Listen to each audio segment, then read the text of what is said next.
सबसे पहले बात करेंगे जन्म कुंडली में धर्म भाव में अगर आपकी कुंडली के लग्नेश विराजमान हैं तो उसका क्या असर होता है। मैंने भी जितनी कुंडलियां देखी हैं और जब जब मेरी उस जातक से बात हुई है तो हर बार ये सामने से ही प्रश्न आ जाता है कि पंडित जी मैं समाज के लिए, धर्म के लिए, आध्यात्म के लिए और देश के लिए कुछ करना चाहता हूँ, तो ये विचारधारा कब पनपती है।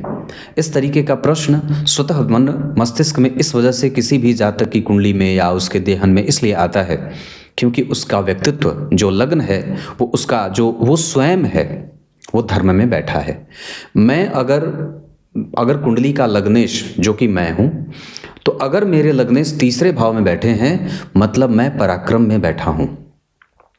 अगर मेरी कुंडली का लग्नेश चतुर्थ भाव में बैठा है इसका अर्थ है कि मैं सुख में बैठा हूँ या सुख से मेरा संबंध होगा। मैं वैचारिक रूप से अपने आप को या मानसिक रूप से अपने आप को सुखी बनाने की तरफ बढ़ूंगा। अगर मेरी कुंडली का लग्नेश पंचम भाव में बैठा है इसका अर्थ होगा कि मैं अपने ऊपर काम करने की कोशिश करूंगा और अपने आप को बुद्धिमान बनाने में ज़्यादा फोकस लगाऊंगा।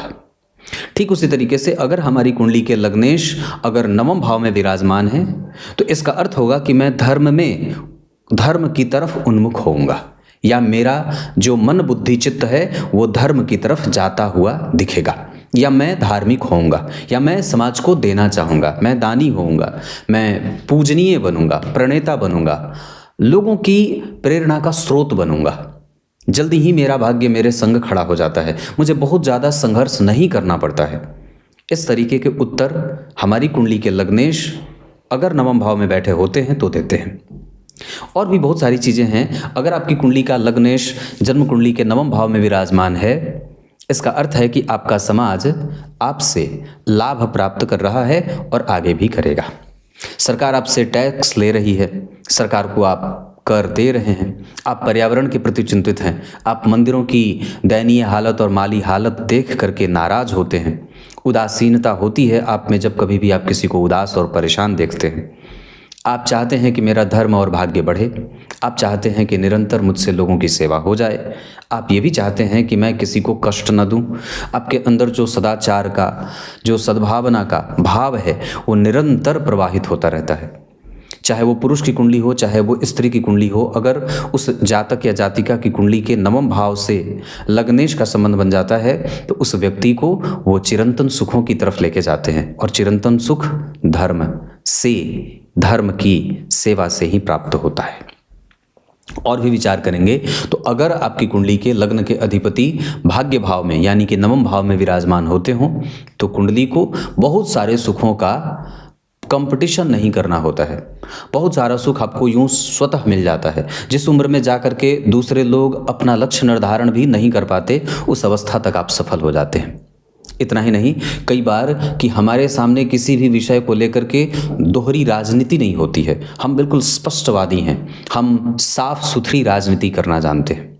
लग्नेश अगर जन्म कुंडली के नवम भाव में विराजमान हो तो व्यक्ति स्पष्ट राजनीति करता है, चिरायु होता है, शुद्ध और व्याकरण का, धर्म का, अध्ययन अध्यापन का, अंग्रेजी विषय का और आधुनिक विषयों का महत्व जानकार होता है।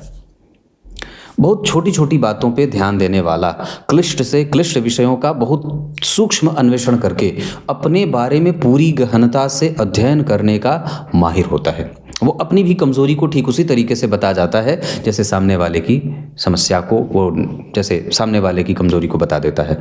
थोड़ा मुंहफट होता है और भाग्य के बल पे व्यक्ति बहुत जल्दी सब कुछ प्राप्त करने, मतलब अब इसमें एक बात और भी हो जाती है कि वो जल्दी ही सब कुछ प्राप्त करने की मनसा रखने वाला होता है। वो चाहता है कि उसे ऐसी कोई भी बात ना हो जो उससे लोग छुपाएं, मतलब वो अपने आप को समाज के प्रत्येक हिस्से में फिट बैठाना चाहता है। कोशिश उसकी यही रहती है कि वो कोई भी व्यक्ति उससे दूर ना जाए, कोई भी व्यक्ति उससे दूरस्थ जा करके न बैठे, ऐसी कोशिश होती है। तो ये हमारी कुंडली के लग्नेश हैं। अब बात अगर करते हैं दृष्टि की, तो अगर आपकी कुंडली के लग्नेश नवम भाव में विराजमान है और अगर उस पर केतु जैसे धर्मात्मा, धर्म के सूचक और धर्मध्वज इन्हें कहा गया है, तो आप धर्म के ध्वजा को आगे ले जाने वाले हैं। आप में शुद्धता है, पारदर्शिता है, कोई झोल झमेल नहीं है, बिल्कुल स्पष्ट है। धर्म को लेकर के, आध्यात्म को लेकर के, पुस्तकालयों को लेकर के, मंदिरों को लेकर के, जहाँ पे धर्म की सुरक्षा होती है, जो जगह शांति देती है, उस जगह पे व्यक्ति बैठकर स्थान पे मन को लगाना चाहता है, तपस्या करना चाहता है, मंत्र जप करना चाहता है। उसकी श्रद्धा बड़ी धर्म में और मंत्रों में होती है। वो ये जानता है कि भगवान की भक्ति से हर वो विषय और वस्तु को प्राप्त किया जा सकता है जिसके दिमाग में वो बात जो चलती है। उसे लगता है कि दुनिया भर की सारी समस्या भले हो ना हो, पर मेरे परमात्मा पे मुझे पूरा विश्वास है, मेरी समस्या का अंत वो निश्चित रूप से मेरे सामने लाकर खड़ा करेंगे। तो ये जो आपके मन में जो एक सदाचार का भाव होता है, जो सकारात्मक विचार बनते हैं धर्म और अध्यात्म को लेकर के, पुरुषों के प्रति, गुरुजनों के प्रति, पति के प्रति, पिता के प्रति और समाज सेवा के प्रति, वो आपके लग्नेश अगर कोई भी ग्रह हों और अगर नवम भाव में बैठे हों और उन पर अगर केतु की दृष्टि होती है तो कुछ ऐसा ही संतुलित परिणाम जातक को देखने को मिलता है।